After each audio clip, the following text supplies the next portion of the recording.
Hi అండి, నా పేరు ప్రకాష్. నేను మాస్టర్ మైండ్స్లో అకాడమిక్ అడ్వైజర్గా పనిచేస్తుంటాను. ఇవాళ అంటే జూన్ 29న మా అన్నయ్య మోహన్ మట్టుపల్లి, తను మాస్టర్ మైండ్స్లో అడ్మిన్ అడ్వైజర్గా ఉంటాడు. సో తన పుట్టినరోజు అండి. తనకి మా ఫ్యామిలీ తరఫున, అలానే కృష్ణ సార్ వాళ్ళ ఫ్యామిలీ తరఫున, మా రెండు ఫ్యామిలీస్ తరఫు నుంచి హృదయపూర్వకంగా తన పుట్టినరోజు శుభాకాంక్షలు తెలియచెప్తున్నానండి. సో తను మా ఇంట్లో చాలా స్పెషల్ అండి. రీజన్ ఏంటంటే, మా అందరికీ కూడా what is good, what is bad అని గైడెన్స్ ఇచ్చి ఒక టార్చ్ బ్యారర్గా ఉండి మేమందరం కూడా ఒక సరైనటువంటి రూట్లో ఉండే విధంగా ఒక స్ట్రిక్ట్ డిసిప్లిన్తో సో మా ఆర్గనైజేషన్ కానీ మా ఇల్లు కానీ నడుస్తుందంటే credit goes to him. And తను చిన్నప్పటి నుంచి కూడా చాలా చాలా చాలా హార్డ్ వర్కింగ్ పర్సన్ అండి. అంటే ఒకటి అనుకున్నాడు అంటే ఎంత పట్టుదలగా చేస్తాడు అంటే అంత పట్టుదలగా చేస్తాడు.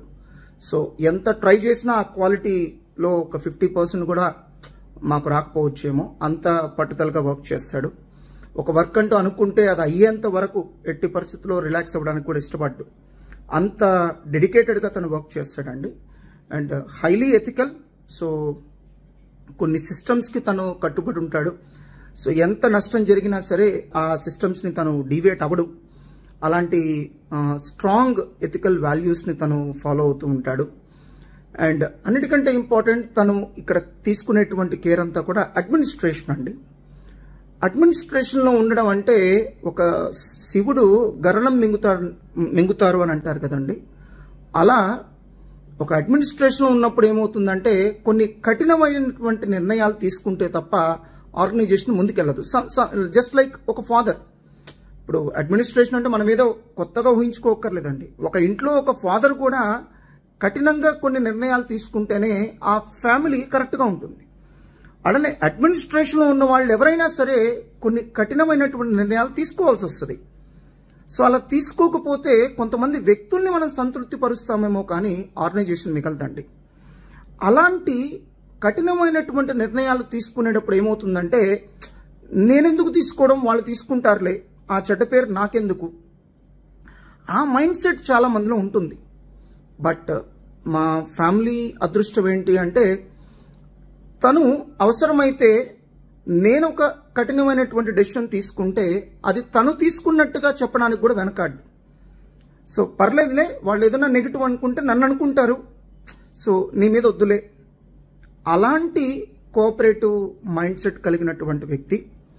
సో అడ్మినిస్ట్రేషన్లో ఉన్న వాళ్ళకి మాత్రమే ఆ ఇబ్బందులు తెలుస్తాయండి. కఠినంగా లేకపోతే ఆర్గనైజేషన్ ఏమవుతుంది అని. అది తెలియక కొంతమంది ఏమనుకుంటారంటే తను కఠినంగా ఉన్నారని అనుకుంటారు. కానీ అడ్మినిస్ట్రేషన్లో ఎవరున్నా కూడా అలా ఉంటేనే ఆ ఆర్గనైజేషన్ నిలబడుతుంది. ఆ డెసిషన్స్ తీసుకోవాల్సిన టైంలో అది ఎంత కఠినమైన నిర్ణయం అయినా తీసుకోవాల్సిందే. సో మనం అలా లేకపోతే కనుక ఆర్గనైజేషన్ కొలాప్స్ అయిపోతుంది. అండ్ డెఫినెట్గా తను చేసినటువంటి సాక్రిఫైస్, ఫర్ ఎగ్జాంపుల్ తను ఇంటర్మీడియట్లో ఉన్నప్పుడే, తను కాలేజ్లో చదువుకున్నప్పుడు ఏ ఛాలెంజెస్ అయితే ఫేస్ చేశాడో అవి నేను ఫేస్ చేయకుండా చాలా కేర్ఫుల్గా నన్ను గైడ్ చేశాడు. సో నేను సిఏ ఇంటర్ మరియు సిఏ ఫైనల్ ఈ రెండు కోర్సెస్కి కూడా, అంటే ఈ రెండు స్టేజెస్కి కూడా నాకు గురువు ఎవరు అంటే మా అన్నయ్యే. అలానే మా అన్నయ్యకి ఫస్ట్ స్టూడెంట్ ఎవరంటే నేనే. అంటే సిఏ ఇంటర్కి ఫైనల్కి నేను ఎక్కడ కోచింగ్కి వెళ్ళలేదండి, మా అన్నయ్య కోచింగ్కి వెళ్ళాడు. ఆ నాలెడ్జ్తో నా క్లాసెస్ చెప్పేవాడు. సో అలా నేను కూడా ఒక సిఏ లాంటి కోర్సు క్వాలిఫై అయ్యి లైఫ్లో మంచిగా సెటిల్ అవ్వగలిగానంటే డెఫినెట్లీ తన క్రెడిట్ చాలా ఉందండి. సో తను ఒక రైట్ గైడెన్స్ ఇవ్వడం వల్లనే నేను ఈ స్టేజ్కి వచ్చాను. సో అలా మా ఫ్యామిలీ మెంబర్స్ అందరికీ కూడా తను ఏదో ఒక రూపంలో సహాయం చేసిన వ్యక్తే. సో తను నిండు నూరేళ్లు ఆయురారోగ్యాలతో సో చక్కగా ఉండాలని చెప్పి నేను మనస్ఫూర్తిగా మా ఫ్యామిలీ మెంబర్స్ అందరి తరఫు నుంచి నేను కోరుకుంటున్నానండి. అండ్ నాకు తెలిసి మా ఫ్యామిలీలో కొన్ని జనరేషన్స్ పాటు తన సాక్రిఫైస్ని గుర్తుపెట్టుకుంటారండి. ఎస్, ఈ మోహన్ గారి యొక్క సాక్రిఫైస్ వల్లనే, మోహన్ గారు పడినటువంటి కష్టం వల్లనే ఒక మిడిల్ క్లాస్ ఫ్యామిలీగా ఉన్నటువంటి మనము ఒక మంచి పొజిషన్కి రాగలిగాం అని మా నెక్స్ట్ జనరేషన్స్ వాళ్ళు మా అన్నయ్యని గుర్తుపెట్టుకుంటారండి. అది తను చేసినటువంటి సాక్రిఫైస్ యొక్క స్థాయి. సో ఈ సందర్భంగా నా మిత్రులు ఎవరైతే ఉన్నారో, మా అన్నయ్య వాళ్ళ మిత్రులు కావచ్చు, మా మిత్రులు కావచ్చు, అలానే రిలేటివ్స్ ఎవరైతే ఉన్నారో, సో వారందరూ కూడా తన్ని ఆశీర్వదించాలని, సో తనకి శుభాకాంక్షలు తెలియజెప్పాలని కోరుకుంటున్నానండి. Thank you very much.